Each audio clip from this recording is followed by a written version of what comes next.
Full Attack meets Enraged 8 in today's episode. Who will go home the winner?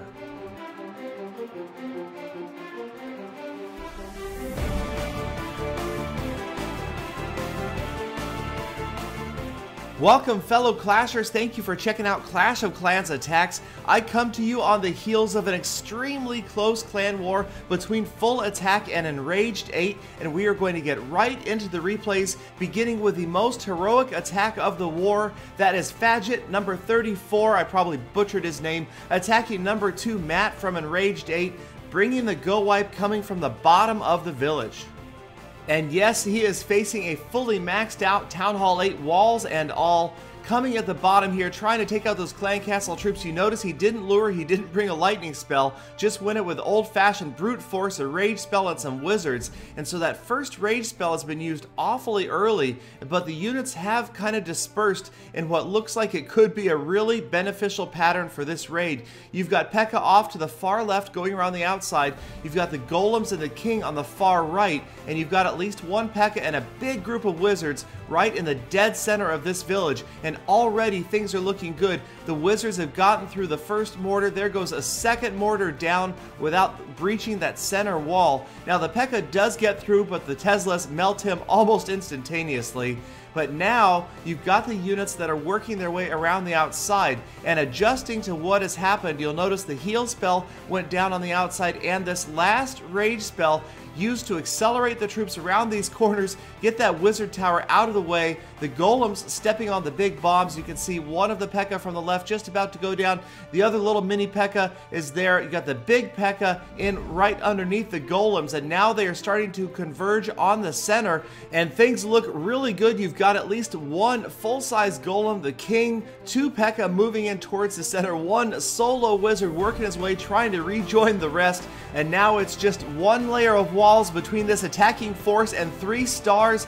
89% damage. They finally get through the wall together. The king less than half health, but there you can see a couple of golems remain, and that is going to make a big difference as they are going to be tough to take down. And you've got that one wizard who is surviving in behind, being protected by the golems of the king, and believe it or not, that is a significant difference in this raid.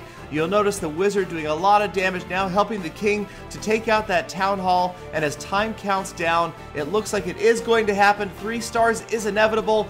Here goes the town hall for the 2nd star. Just a couple of more structures to go. That last heroic wizard making it to the very end, and they're going to finish off that air defense. There it is, the last structure going down the mortar.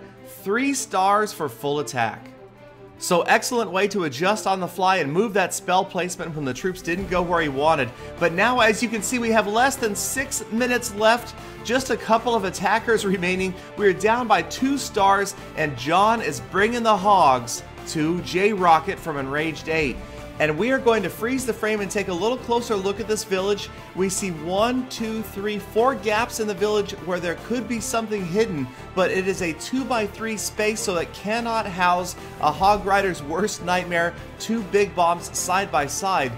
And since there are no other gaps inside the village, we know those big bombs have to be around the outside. There's about 5 spots where you could have 2 side by side, but there's really only 1 spot where there is a 2-space gap between 2 structures, between that elixir pump and that camp. There very well could be a double bomb right there, and John very wisely is going to test that area out specifically before he sends in the rest of his units. There goes a hog rider, triggers just 1 big bomb, and now he is in the process of activating that clan castle. So it just goes to show that a little extra study time on a base can really make a big difference, especially when you're using hogs. And it is worth the sacrifice of 1 or 2 hogs just to test those areas out to make sure they're clear. And then once they've been cleared by a hog or 2, you know that you can send in the bulk of your army through that general area and not have to worry about getting them wiped out. So there goes the clan castle. Here comes a hog rider at the top, just testing out that space, and that's the 3rd big bomb triggered. So now bottom right, just about where that double big bomb trap could have been,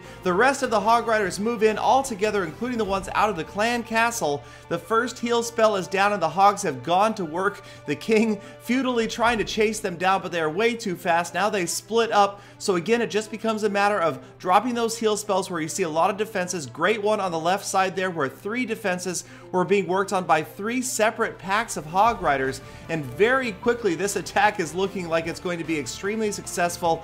All of the heal spells are down, but so are all of the splash damage towers, and in fact you only have 1 cannon and 1 archer tower left. The king has gone to work just off the screen on your right hand side, and now as the hogs finish off the last defensive structure, they take out the skeletons. They're going to work on the defending king, and it is not going to be long before this attack wraps up with another 3-star victory and 1 extra war star for full attack, putting them within 1 star of Enraged 8 as time is just about to run out of this war.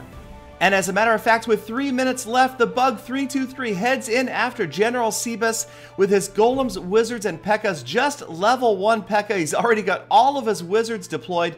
There is the rage spell accelerating those wall breakers in. Looks like they're not going to quite behave correctly. They don't get the inner wall down. That could be a problem, but we've got a ton of wizards facing off against the clan castle troops, so hopefully they'll get them out of the way quickly. Everybody's starting to move in towards the center. It looks good, but now the first rage spell expires. But now, yes, everybody's bunched up on the inner enclosure, so they're going to get through that wall pretty quickly, heading after the town hall. Great placement of the second rage spell. Units demolishing everything in the center, and that is going to be a huge advantage for this attack, because once those mortars are down, that really prevents the defense from doing a lot effectively against this attack. Now they can work their way out. Luckily, those walls are not maxed, so the units will be able to break out a little more easily. Barbarian King's Iron Fist, good timing, taking out those skeletons from the trap. You can see a couple of units around the outside working their way around. There's a wizard kind of being protected by a golem, but most everybody is bunched up in this one spot.